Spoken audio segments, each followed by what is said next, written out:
नमस्कार, मैं आपकी दोस्त अंजलि। वीडियो पसंद आए तो लाइक एंड शेयर ज़रूर करिएगा और जो भी मेरे चैनल को अभी तक सब्सक्राइब नहीं किए हैं तो प्लीज़ सब्सक्राइब कर लीजिए। मैं ऐसी वीडियो लाती रहती हूँ और लाती रहूँगी। आज का टॉपिक है माल्यवंत राक्षस ने रावण को समझाया। तो चलिए मैं वीडियो को शुरू करती हूँ। भालू और वानर प्रकाश पाकर श्रम और भय से रहित तथा प्रसन्न होकर दौड़े। हनुमान और अंगद रण में गरज उठे। उनकी हाँक सुनते ही राक्षस भाग छूटे। भागते हुए राक्षस योद्धाओं को वानर और भालू पकड़कर पृथ्वी पर दे मारते हैं और अद्भुत करनी करते हैं। पैर पकड़कर उन्हें समुद्र में डाल देते हैं। वहाँ मगर, सांप और मच्छ उन्हें पकड़ पकड़ कर खा डालते हैं। कुछ मारे गए, कुछ घायल हुए, कुछ भागकर गढ़ पर चढ़ गए। अपने बल से शत्रु दल को विचलित करके रीछ और वानर गरज रहे हैं। रात हुई जानकर वानरों की चारों सेनाएं वहां आई जहां कौशलपति श्री राम जी थे। श्री राम जी ने ज्यों ही सबको कृपा करके देखा त्यों ही ये वानर श्रम रहित हो गए। वहां लंका में रावण ने मंत्रियों को बुलाया और जो योद्धा मारे गए थे उन सबको सबसे बताया। वानरों ने आधी सेना का संहार कर दिया। अब शीघ्र बताओ क्या विचार करना चाहिए। माल्यवंत नाम का एक अत्यंत बूढ़ा राक्षस था। वह रावण की माता का पिता और श्रेष्ठ मंत्री था। वह अत्यंत पवित्र नीति के वचन बोला। हे तात, कुछ मेरी सीख भी सुनो।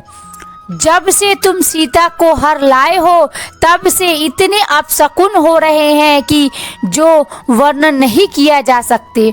वेद पुराणों ने जिनका यश गाया है उन श्री राम से विमुख होकर किसी ने सुख नहीं पाया। भाई हिरण्याकश्यपु सहित हिरण्याक्ष को, बलवान मधुकैटभ को जिन्होंने मारा था वे ही कृपा के समुद्र भगवान अवतरित हुए हैं। जो काल स्वरूप है, दुष्टों के समूह रूपी वन के भस्म करने वाले हैं, गुणों के धाम और ज्ञान घन है। एवं शिव जी और ब्रह्मा जी भी जिनकी सेवा करते हैं, उनसे वैर कैसा। अतः वैर छोड़कर उन्हें जानकी जी को दे दो और कृपा निधान परम स्नेही श्री राम जी का भजन करो। रावण को उसके वचन बाण के समान लगे। वह बोला, अरे अभागो, मुंह काला करके यहाँ से निकल जा। तू बूढ़ा हो गया, नहीं तो तुझे मार ही डालता। अब मेरी आंखों को अपना मुंह न दिखला। रावण के ये वचन सुनकर उसने अपने मन में ऐसा अनुमान किया कि इसे कृपा निधान श्री राम जी अब मारना ही चाहते हैं।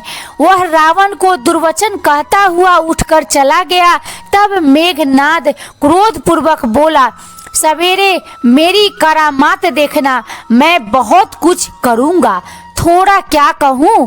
पुत्र के वचन सुनकर रावण को भरोसा आ गया।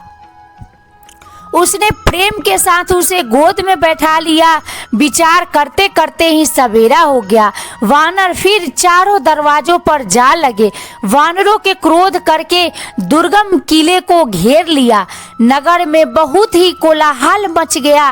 राक्षस बहुत तरह के अस्त्र शस्त्र धारण करके दौड़े और उन्होंने किले पर पहाड़ों के शिखर ढहाए।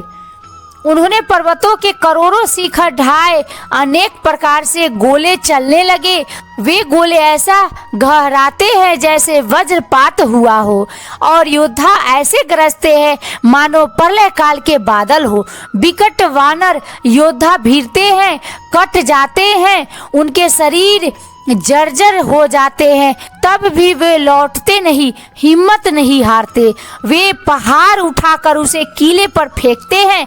राक्षस जहाँ के तहाँ वही मारे जाते हैं। मेघनाद के कानों से ऐसा सुना कि वानरों ने आकर फिर किले को घेर लिया है।